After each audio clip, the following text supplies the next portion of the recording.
We're back, baby. New patch, new balance changes, new video series.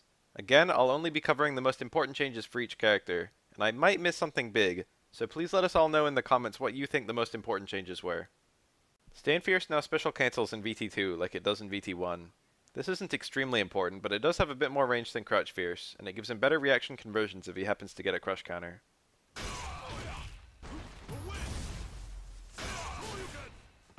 Though they're still not as good as VT1 since he doesn't have the improved uppercuts.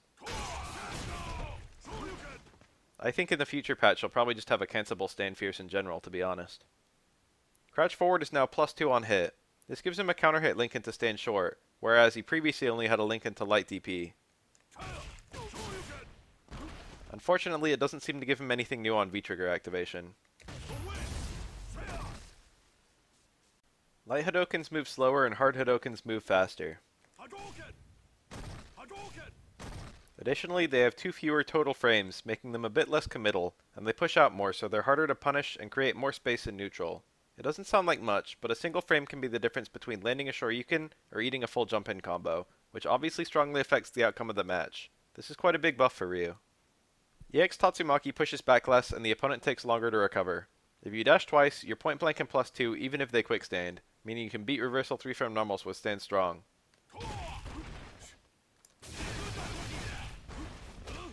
It helps Ryu keep the pressure and makes EX Tatsu a slightly better option mid-screen. Light Donkey Kick got enormously faster, and now combos from light normals. It's appreciably weaker than hard Shoryuken, but it's more consistent and you have better Okizeme afterwards.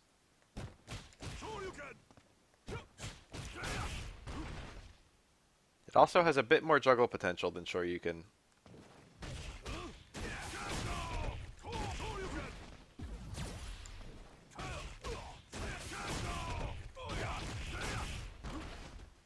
The other Donkey Kicks also got a bit faster, and had their range increased to make them more consistent in combos.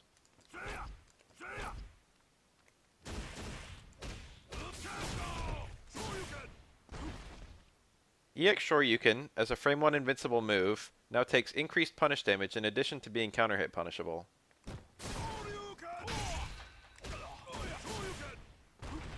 I personally find this very excessive, and completely the opposite of the issue most people took with the defensive options in SF5, but I don't think it makes or breaks the character.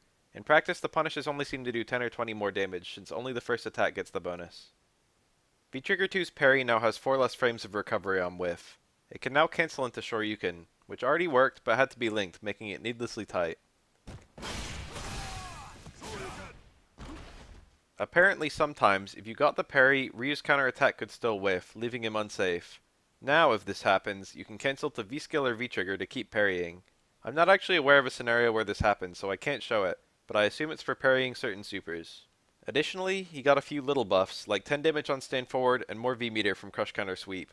Almost all of Ryu's buffs are on his core tools, so I think most of them are actually pretty relevant to his tier. He was underplayed competitively in Season 3, so I think this could be the lift he needs to be viable. I don't think this stuff will put him to high tier, but he's unmistakably much better overall.